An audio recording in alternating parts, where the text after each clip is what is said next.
కేవలం 3 సీట్లున్న బీజేపీ 110 సీట్లున్న ప్రభుత్వాన్ని కూలదోస్తామని చెప్పి బెదిరింపులకు పాల్పడుతున్నారని చెప్పి కూడా వ్యాఖ్యలు చేశారు. దీనిపైన కరెక్ట్, ఆయన చెప్పింది కరెక్టే. మళ్ళీ భయం ఎందుకే? మీ 3 సీట్లు ఉన్నాయి. ఆ 3 సీట్లకు భయపడి వీళ్ళని సస్పెండ్ చేస్తారు అసెంబ్లీ నుంచి.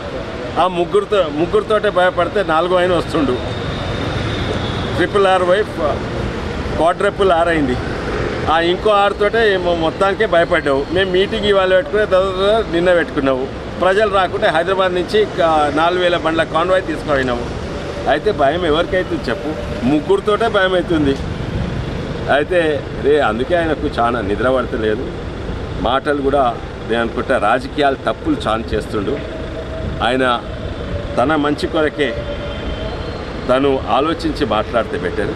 ఎందుకంటే ఇటువంటి మోడీ వచ్చి మీటర్లు పెడతాడంటే ఎవరు నమ్ముతలేదు. అంటే బీజేపీ ఈరోజు అమిత్ షా పర్యటిస్తున్నారు కదా, ఈ నేపథ్యంలో ఇక్కడ బేగంపేట నుంచి సికింద్రాబాద్ వరకు కొన్ని పోస్టర్లు వెలిసాయి. దీనిపైన మీరేమంటారు? ఏదో పోస్టర్లు పెట్టుకున్నాడు, దాని కొరకే తీసారు. వాళ్ళే అన్నారు, ఆయన కొడుకు ఆయన అంటారు మేము ఫ్లెక్సీలు పోస్టర్లు పెట్టుకోము. ఎవడన్నా 2 పైసలు ఉన్నోడు చిల్లరగాడు కూడా పెట్టుకుంటాడు ఫ్లెక్సీ. కానీ ఇప్పుడు చేసింది వాళ్ళే. ఏదో అమిత్ షా గారి ఈపు చూపెట్టి అందులో పెట్టిండ్రు.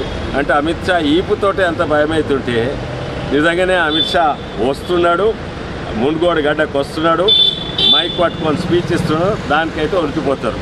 ఇంకోటి ఏదో అబ్స్కాండర్ అంట ఏదో అని అంటున్నారు. కానీ అబ్స్కాండర్ అంటే దాక్కునేటోడు. ఫార్మాలో దాక్కునేటోళ్ళు ఎవరయ్యా చెప్పండి? అమిత్ షా దాక్కునేటోడా? వచ్చిండు మన తెలంగాణ గడ్డకు ఫ్లైట్ తీసుకొని వాళ్ళు వస్తుండు. దాక్కునేటోడైతే ఎందుకు వస్తాడు ఇక్కడికి? అయితే ఇవన్నీ బ్యాక్ ఫైర్ అవుతున్నాయి, అన్నీ ఫెయిల్ అవుతున్నాయి. దాంట్లో ఫ్రస్ట్రేషన్ ఎక్కువైతుంది. కనీసం మీ పీకే గారు చెప్పింది మంచిగా వినండి, భవిష్యత్ కొంచెము ఆయన మంచి అడ్వైస్ ఇస్తారు, ఆయన వినండి. నేను ఈరోజు మునుగోడు సభ ద్వారా రాజగోపాల్ రెడ్డి బీజేపీలో చేరబోతున్నారు. ఈ మునుగోడు సభ ద్వారా మునుగోడు ప్రజలకు కానీ తెలంగాణ ప్రజలకు ఏం చెప్పాలంటే? కుటుంబ పాలన పోవాలి. పోతందుకు ఇంకా అసెంబ్లీ ఎలక్షన్స్ వరకు ఆగాలి.